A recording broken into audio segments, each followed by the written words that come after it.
Good evening. My name is Simone Boleyn. I'm the Executive Director with the Mid-State Education District, 14713 Clover Glen Lane, soon to be in the Industrial Park, and I apologize, I don't know the address for our new school, but it's coming. I want to thank you, President Hercock and Mayor Zilka, for the opportunity to stand before the council and share a couple of thoughts. Mid-State Education District is made up of member districts with representation from on our governing board from Onamia, Pierce, Royalton, Swanville, and Uppsala. In addition, we have a joint powers agreement with the Little Falls Community School for the WIN program services that will be at the new school. Mid-State's new school has been in the works for the past 2 years. It will have both indoor and outdoor education and play areas, and quite frankly, the health and well-being of our students at Mid-State and with our staff is my primary concern. It would be whether we had new neighbors or not. We serve over 75 students. They have very unique sensory, physical, and behavioral needs. Many of our students are unable to tolerate smells and noise, and we have over 100 employees that work for Mid-State Education District. As a landowner in the industrial park, we were waiting to receive a formal notice from the city for the Barrett pet food project. I would simply say, on behalf of students, staff, member districts, I have a simple ask that the City Council entertain a request to wait on the sale of the land until Mid-State Education District could meet with the Barrett company to learn more about the project and the plans to mitigate odors and noise that could impact our students and staff. Thank you. Thank you. Would someone else like to speak? Sure. My name is Bill Schaefer, and I have a business that's just to the north of where the Barrett location is going in. I think it's an economic boost for the city. I listened to this lady's problems with noise, smell. It's an industrial park, so I don't know how that went through with a school. You know, I drive by the Barrett plant every night going home and I don't smell anything. And I couldn't smell the liquid fertilizer when the farmers put it out, so. But as far as the Barrett plant goes, I don't smell anything. Is the facility the same as what they've got now? You know? What the heck? I think it's great. It'd be great for Little Falls. I can't say enough good about it, so. Thank you. Okay. Mr. President, if I may, I think we need an address for the record. Oh, sorry, yes we do. We need your home address, please, Bill. My home address? Yes. 17937 Earl Brown Drive, Garrison. 5645. Go ahead, Robin.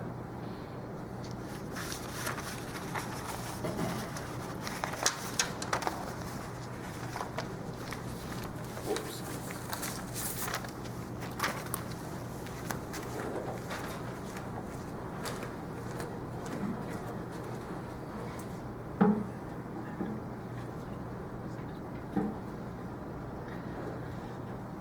Robin Hensel, 807 First Street Southeast. Peace is every city's business. A peaceful education setting is a human right all students in this district and every district in this country deserve, regardless of learning disabilities.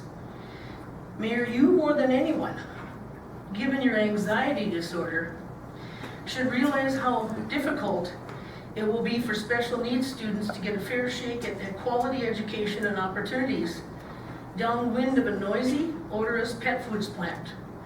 You as a Sourcewell board member, past District 482 school board member, and the president of Little Falls EDA board were instrumental in facilitating this ill-gotten pairing of school building across the street from an agricultural manufacturing plant. I strongly oppose. Again, this may be legal as all get out, but it's certainly not ethical. In 2016, some residents of Lakewood, Washington, criticized the city for choosing private development over schools. They originally allowed Westbrook Middle School in an industrial zone, then later said the school would have to go. Residents felt it was a subplot to a greater objective by the city to increase its tax revenue through an industrial complex. Will mid-state education find itself in the same pickle? Eventually? Teresa Scorsett was right when she said Little Falls' greatest challenge is heart failure. There's a reason mediocrity is being promoted. My priority is to find my way beyond the machinery that keeps Little Falls stupid. What makes any city attractive is its humanity. Whom do you wish to attract to our 1 town? minute left. More wolves to exploit the poor? The Barrett Pet Foods family opposed a much-needed halfway house called You Are Not Alone for Rule 25 patients, proposed 1 mile from their facility, because they felt it would put their plant and employees at risk. Barrett's appear to value only their families. Are their own employees and truck drivers that enter their facilities drug tested and background checked? Doubtful. City officials can sometimes be held personally accountable for failing to act or for taking unauthorized actions on the part of the city. The design of TIF in many states makes it vulnerable to exploitation by cities, which can obtain revenues that otherwise would have gone to overlying governments, especially school districts. 96% of companies fail within 10 years, taking jobs and capital down with them like a sinking ship. By hook or by crook, Mayor Zilka and his cronies appear hell-bent on passing this unsavory combo. Your time is up, Robin. Someone else like to speak? Go ahead, Laura.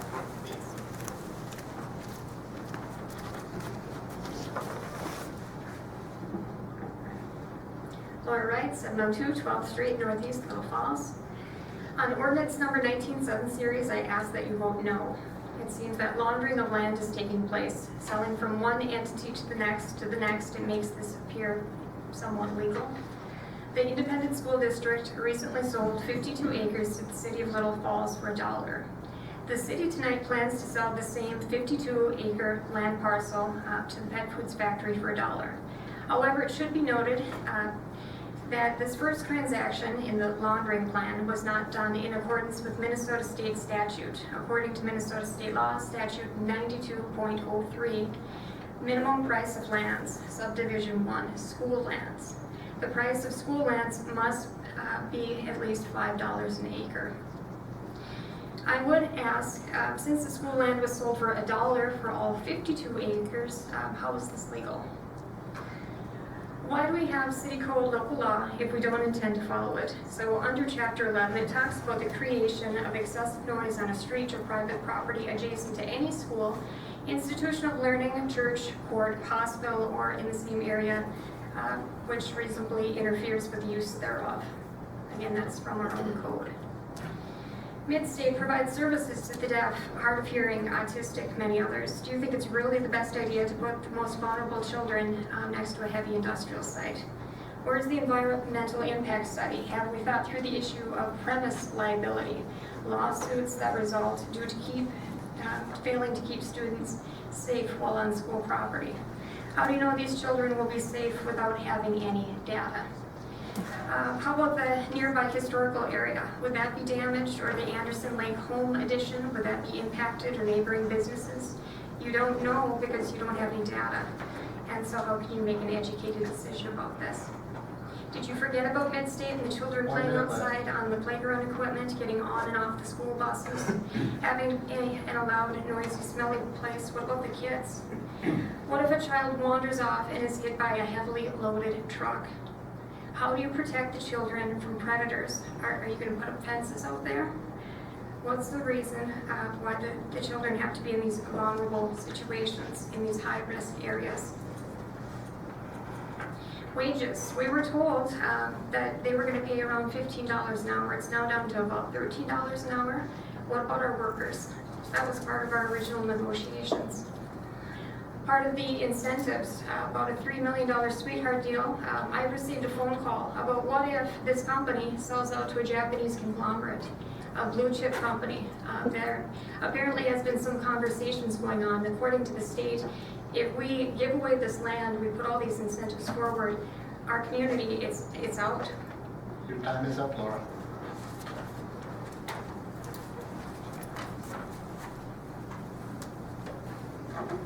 Carol Anderson, Community Development in Morrison County, 316 East Broadway. I want to talk about some of the inaccuracies here this evening. Let's do a history of the land. This is farmland, which was purchased back in the 80s by a local group of investors for a racetrack.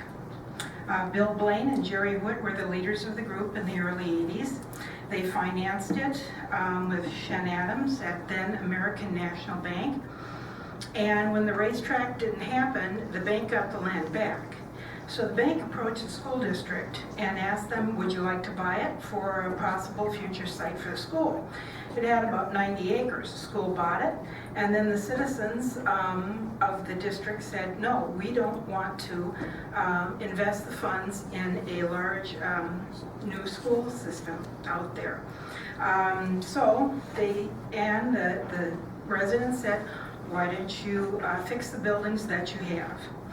The school district did that, and they decided they wanted to sell the land and bring some investment into the community, but the land didn't have any sewer and water.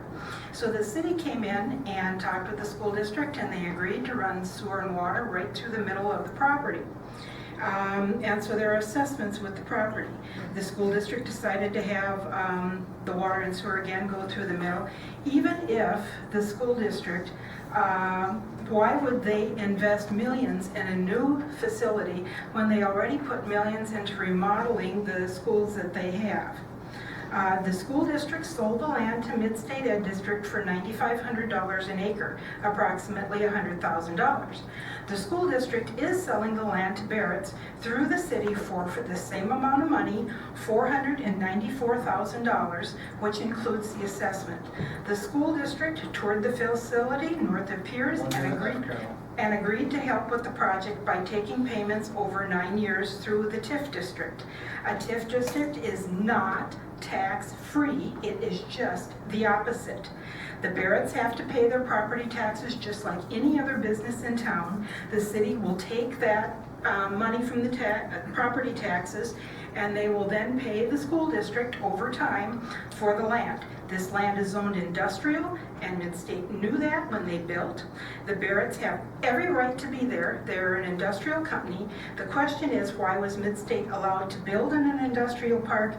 If they knew it was an industrial park, they certainly should have known that industry would be coming. Back in the corner, please.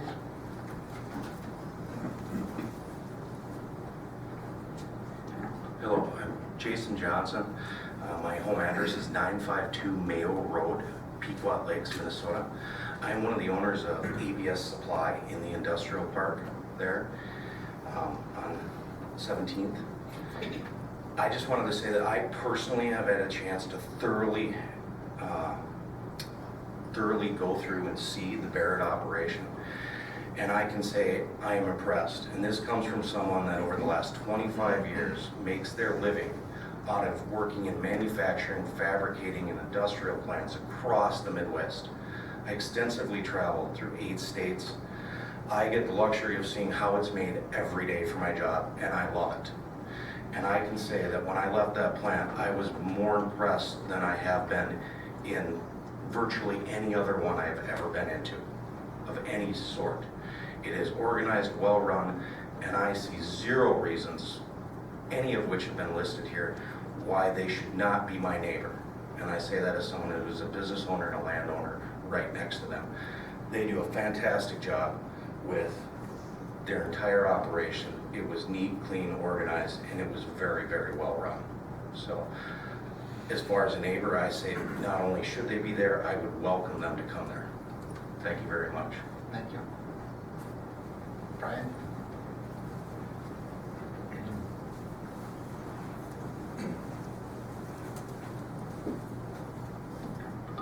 Brian Hill, 17797 Gale Drive. I am co-president of the Little Falls Business Association. Kelly Laubeck is the co-president with me. First of all, I want to thank the city council and the mayor for putting up with a lot of the crap you put up with. A lot of times you get mud thrown at you, 2 minutes later you get praise, often on the same subject. Honestly, you probably deserve a little of both of it. All of us in the room deserve a little of both of it. Everybody's got good points. The economic thing is a big thing. I drove into the Barrett facility yesterday at 5 p.m., probably from here to the flags away. Yeah, I could smell something like a decay of some kind. That's not a big deal from this distance. What was shocking to me was the 1 acre of about 500 seagulls eating something. I don't know what it was. I've never seen 500 seagulls at one time before in my life. It was amazing. Are they dumping something there? You know, what's going on with it? Are they going to do that here? If it's going to be run the same, I would assume that it would be done the same. And I grew up on a lake. I've been to Duluth many times. If you've been to Duluth, down by the waterfront, you've seen the seagulls. Hundreds of them? Probably. 500? No. Let's play a little virtual game. You're recruiting me to bring my factory to Little Falls. We're going to drive up the little hill from Walmart going north. You have two choices because we have limited time. There's an imaginary wall on each side of the road with a big curtain. You can open up one curtain, the one on the left or the one on the right, to try to impress me. 1 minute left, Brian. To try to impress me as to what type of area that I'm going to build in.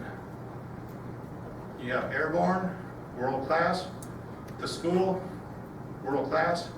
Nothing wrong with the other buildings or businesses. There's a big clash there. That's the dilemma. And it is hard to mix them together. And sometimes it's who came first that wins. Thank you. Someone else like to speak? Not from Little Falls, I'm originally from over by Cold Spring. Your name and address, please, by the microphone. Mariana Keatley from Cold Spring, Minnesota. And I'm in transition looking for a town about this size to move to. I looked at some beautiful little homes behind Aldi's. They were there first, and I don't think I want to move to an area that has the stench coming out of a factory, or I don't even want to look at that in the from the residential homes. They're just beautiful, and I'd love to be part of this community, but not if it's going to be an area like that. Thank you. Ma'am, could I have your name again and address? Mariana Keatley, Can you spell your last name? I'm sorry. Kuechle, 607 2nd Street South in Cold Spring, Minnesota. Thank you. Yep. Would someone else like to speak?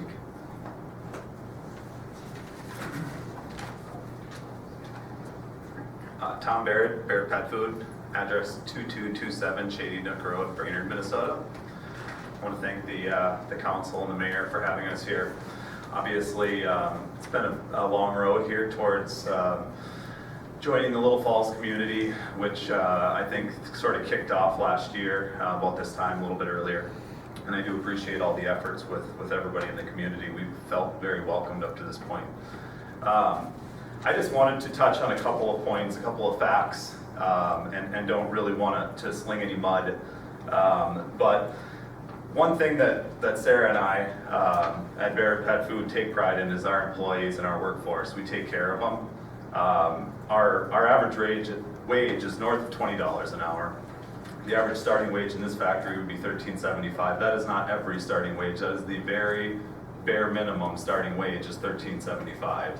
On top of that, we offer to every single employee, every single full-time employee, which is 90% of our workforce, 100% paid health care. That means no premium out of their pocket every single month and not a dollar out of their pocket. That's a $500 deductible health care plan, and I would love to find another private employer who can match that. We intend to keep it that way because we care about our employees. A couple of other things that we do within our company, just to get to know us, we have a full 3% match on retirement. After the first year, within the first year, there's a week of paid vacation. At 1 year, it's 2 weeks paid vacation. We have a maternity and a paternity leave paid. We have a boot program. Every one of our employees and our staff, we bring Burmels over, the bootmobile. We buy every single person every year a new pair of boots. We do these things because we care about our employees. If we were just trying to pad our pockets, we would not be doing this. We take great pride in it. We take great pride in our plant, in our facility. As far as 1 minute left. Go. moving to Little Falls, we want to be a good neighbor. We're glad to share the plans with anybody who wants to see them, to show how we're going to reduce noise. There will be no noise at this facility outside of a light hum, possibly. The fans will be inside instead of outside like our current plant.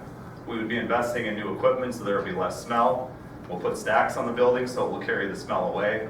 We will make every effort possible to keep the citizens of Little Falls happy because we're going to be here to stay. We are not going to sell our company. We're a local family-owned business, 100%, and we're in it for the long haul. And I thank everybody. Thank you.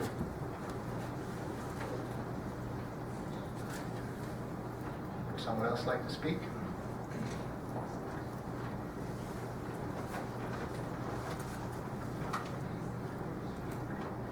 I'm Michael Manlick. I live 2 miles from Barrett's, 16420 County Road 139. Council. I have worked for him for 4 years. Best people I've ever worked for.